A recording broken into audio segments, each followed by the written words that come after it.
রমজান মাসের জন্য বাড়তি চাহিদা মাথায় রেখে ব্যবসায়ীরা পেঁয়াজ, ডাল, খেজুর, গম, সোয়াবিন তেল সহ 11টি নিত্যপণ্য আমদানি করছেন। বাংলাদেশ ব্যাংক এসব পণ্যের আমদানি সহজ করতে এলসির মার্জিন 31 মার্চ পর্যন্ত ন্যূনতম পর্যায়ে কমানোর সুযোগ দিয়েছে। চট্টগ্রাম বন্দরের বহির্নোঙরে 20 লাখ টনের বেশি পণ্য নিয়ে জাহাজ ভাসছে, যা বাজারে সরবরাহ নিশ্চিত করছে। চট্টগ্রাম কাস্টমসের তথ্য মতে গত 3 মাসে উল্লেখযোগ্য পরিমাণে নিত্যপণ্য আমদানি হয়েছে। এর মধ্যে পেঁয়াজ 1,95,881 টন, মসুর ডাল 1,55,771 টন এবং গম 11,26,992 টন।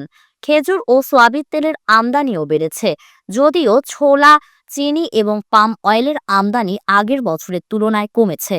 বিশ্ব বাজারে নিত্যপণ্যের দাম স্থিতিশীল থাকায় ব্যবসায়ীরা আশাবাদী, তবে মার্কিন ডলারের দাম বৃদ্ধির কারণে আমদানির খরচ বাড়তে পারে।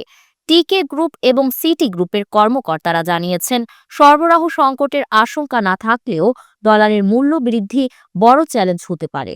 হ্যালো ফিনিশ ওয়াইনউড লিমিটেড, আসুন আমাদের বুথ ভিজিট করুন। আমরা আপনাদের ডোর টু ডোর পৌঁছে দেবো আমাদের প্রোডাক্ট।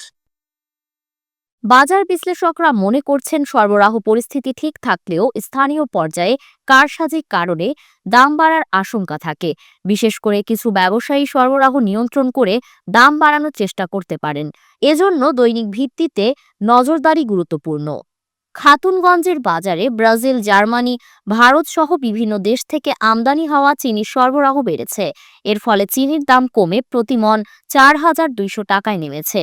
অন্যদিকে অস্ট্রেলিয়া, রাশিয়া এবং ভারত থেকে ছোলার আমদানি বেড়েছে। গত বছর যেখানে 9,000 টন ছোলা আমদানি হয়েছিল, এবার তা প্রায় 70,000 টনে পৌঁছেছে। চাল আমদানি শুল্ক কমানো হলেও বাজারে এর সরাসরি প্রভাব দেখা যাচ্ছে না। টিসিবি জানিয়েছে, এক সপ্তাহে মোটা চালের দাম কেজি প্রতি 4 টাকা বেড়েছে। বাজারে চালের দাম স্থিতিশীল রাখতে কার্যকর পদক্ষেপ নেওয়ার তাগিদ দিয়েছেন বিশ্লেষকরা।